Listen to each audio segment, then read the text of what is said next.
বন্ধুরা, এরকম ঝলমলে সিল্কি চুল আমরা সবাই পছন্দ করি, কিন্তু আমাদের চুলগুলো অনেক বেশি রুক্ষ হয়ে যায়, ড্যামেজ হয়ে যায়। চুল যখন আমরা আঁচড়াই তখন প্রচুর চুল উঠে যায়। আর এই চুল ওঠার পিছনে নানান কারণ থাকে। অনেক সময় দেখা যায় উকুন থাকে মাথায় বা স্কাল্পে খুশকি থাকে। এই সমস্ত কারণে আমাদের স্কাল্প ফাঁকা হয়ে যায়। আজকে আমি আরেকটি নতুন হেয়ার রেমেডি শেয়ার করছি। আর হেয়ার রেমেডি তৈরি করার জন্য প্রথমে এখানে লাগবে আমার চিনি। চিনিতে এমন সব প্রপার্টিস রয়েছে যা আমাদের চুলের জন্য ভীষণ উপকারী।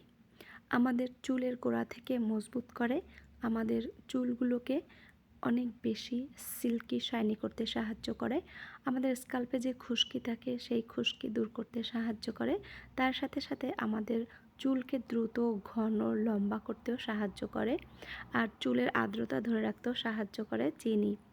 এবার চিনির সাথে আমি মিশিয়ে দিচ্ছি 1 চামচের মতন অ্যালোভেরা জেল।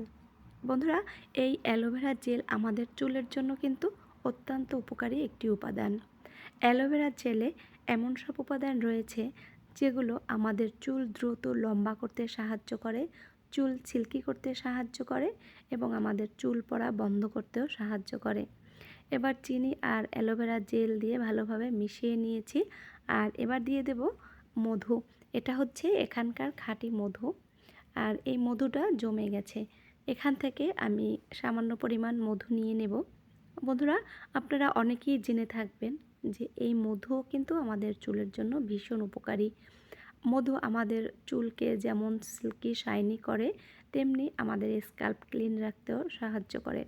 অনেক সময় চুলের আগা ফেটে যায়, সেই চুলের আগা ফাটা রোধ করতে কিন্তু মধু বিশেষ ভূমিকা পালন করে। অ্যালোভেরা জেল, চিনি, মধু 3টি উপকরণ আমি ভালোভাবে মিশিয়ে নিচ্ছি। আমাদের চুলের আর্দ্রতা ধরে রাখে, চুলে একটা আলাদা জেল্লা দেয় এই মধু। এবার এখানে আমি মিশিয়ে নেব শ্যাম্পু। আপনারা যে শ্যাম্পুটা ইউজ করেন সেটাই এখানে মিশিয়ে নেবেন। আমি এখানে শ্যাম্পু মিশিয়ে নেব। তবে আপনারা যখন শ্যাম্পু করবেন তখন অবশ্যই ভালো একটি শ্যাম্পু অবশ্যই চুজ করবেন, কারণ ভালো শ্যাম্পু যদি আপনি ইউজ না করেন তাহলে তখন কিন্তু আপনার হেয়ার ফল বেশি হতে পারে। এখানে আমি শ্যাম্পু মিশিয়ে এবার এখানে দিয়ে দেব আমি জল।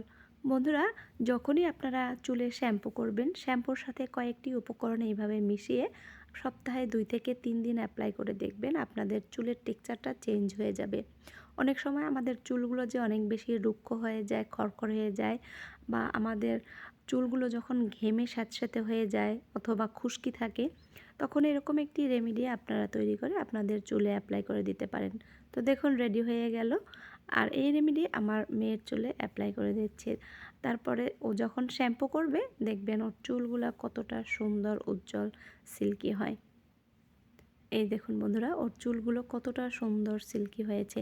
এভাবে আপনারাও সুন্দর, উজ্জ্বল, ঝলমলে চুল পাবেন। সপ্তাহে 2 থেকে 3 দিন অ্যাপ্লাই করেন, তাহলে আপনারা ভালো রেজাল্ট পাবেন। তো সবাই ভালো থাকবেন। দেখা হবে নতুন ভিডিওতে। বাই।